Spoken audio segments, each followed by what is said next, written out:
We carry this bubble with us. That's why I like this on-off switch right here. Check this out. It expands. Wow. So what this does,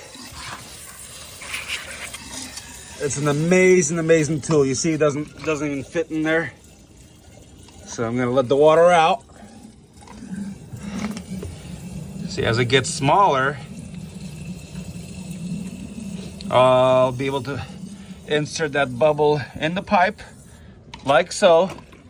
That's why I like to have my switch right here, and then engage it.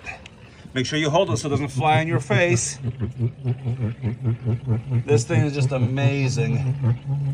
It's got so much power that flushes 90% of your clogs